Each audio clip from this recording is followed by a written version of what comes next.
no one's going to fix your life but you. You always have to take a step up in the ladder to be able to get to the top. You can't get to the top by flying up. Yeah. Human beings don't fly. For me, what has always worked is having the small next dream, the next step. When I was younger, it was really romanticized that you're going for it and just keep going. And, it's like you have to work 24 hours, do 4 movies in one time, 5 shifts, don't sleep, don't eat. And the more a person does that, the more successful you will be. But as I have seen and lived more life, I've realized having a work-life balance is really important. Give yourself a break. It's okay. You just have to do the best you can. Survive, keep your head above water, and slowly you'll see you'll be walking on it. So this romanticization of work has to be tough and work has to be rough, and it's not. Work can be your companion. Work can be creative. Work can be something that gives you joy. And now I've reached a point where that work-life balance for me is most important. I will work on the 6 verticals that I'm working on, my business, my production, my book, my acting, whatever. But when I switch off, I'm with my family, I'm at home, I watch movies, I do whatever I want to do. So then when I come back to work the next day, I have the focus to be able to do even more things. I started working in the States in 2010. And in 2020, after 10 years of working in the industry, I started with music and then pivoted into acting in America. So started in 2010 for context. In 2020, I got my first leading role. How long did it take me? 10 years. So people don't think about how much hard work, how much consistent knocking on doors, how much humility it takes to go to another country and start from scratch. But it required me to strip every single thing that I knew in India and the laurels that I had achieved in India, the awards that I had won, the movies that I had done, the box office successes that I had seen. It required me to walk into rooms with extreme humility and introduce myself to people, to take my show reel and say, this is the work I have done. I would love to work with you. You have to go, you have to pound the pavement, you have to walk in, you have to be rejected, you have to audition, and you have to work around the culture of a new country. And that was so hard. I had to swallow the humility pill, and I was willing to do that hard work.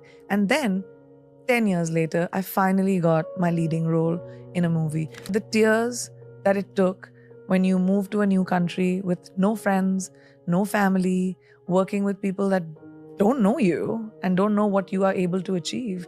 When I first started doing Quantico, my co-actors did not understand the hoopla around me. They were like,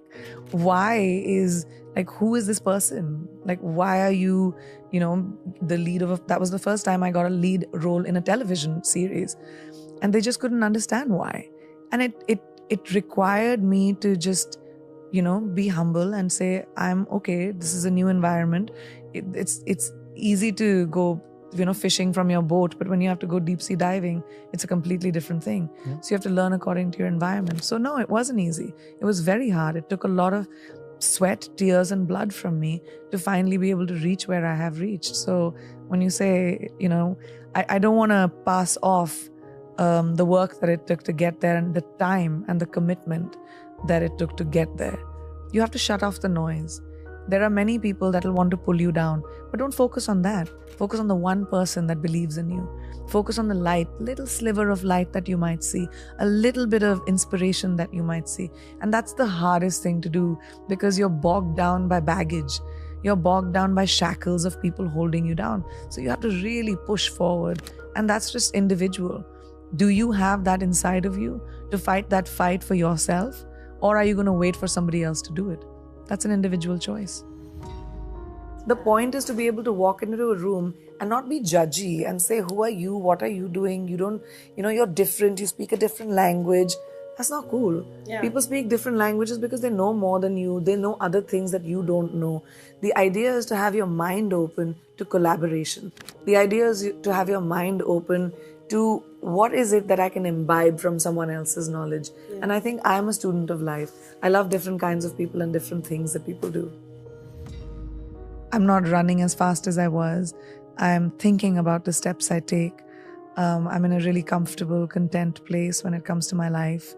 And the choices that I'm making are mine and are not defined by other people or the validation that I probably needed when I was younger. So I think that's made me a little bit more happy and calm. Why am I lucky enough to have the life that I do? And some other woman, somewhere else, with the same desires, same ambitions, same, needs, doesn't have any of it. I really think about that a lot. It makes me feel like there must be something I did right. I wake up every day with a sense of gratitude, and I wake up every day with wanting to give back, whether that's with the person that is standing right next to me or whether that is a life choice that I might make. But giving back, I think, is so crucial when it comes to being grateful. I'm highly grateful for everything that I have. And I do think that maybe I did something right, that I've been blessed with the opportunity of having the life, being born to the parents that I was, being able to have the opportunity of making my own choices, having agency in my own life. If you think about women around the world, so many don't have that.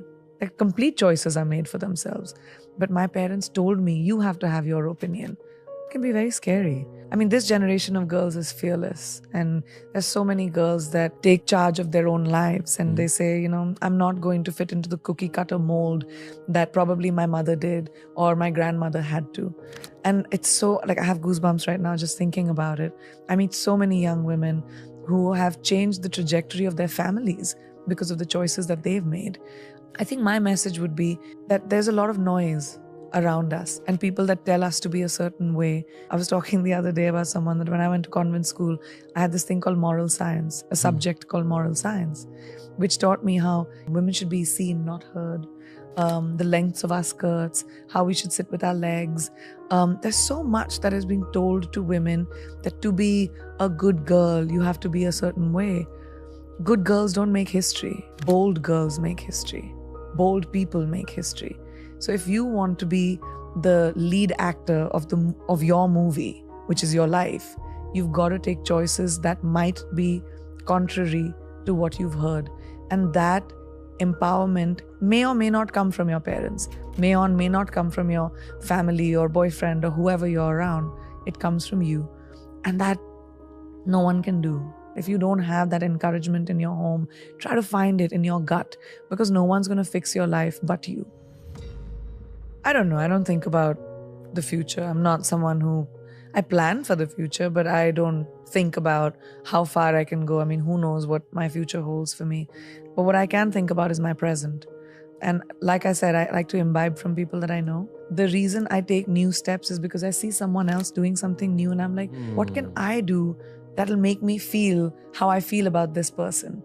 It's about that feeling. It's about imbibing from the people around you. And it could be someone you admire on television. It could be someone in your class. It could be someone that you work with.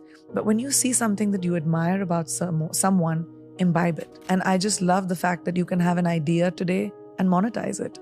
Why not? You're not just reduced to, I won't say reduced to because I come from a family of doctors and engineers, but at that time, in my parents' generation and the generation before that, it was doctor, engineer, lawyer, military, government job. Like those 5 or 6 things that everyone had to aim for. But today, I think my generation of parents are not going to have those boxes for our children, right? You have an idea, let's run with it. Yeah. I think that innovation is the only way to evolve. And if you're not evolving, you're stagnant, it's boring, bye, you should go to bed. So I think, but for me, that's a little bit of a struggle for me. I juggle a lot of balls, and sometimes I'm just so tired that I don't pay attention to the next thing as much as I would want to. And I check the box sometimes, and it works, and it's okay, because a lot of us do it. We just go to work and do the bare minimum, and I have to remind myself that the bare minimum is not my standard for myself. It always has to be more than the minimum.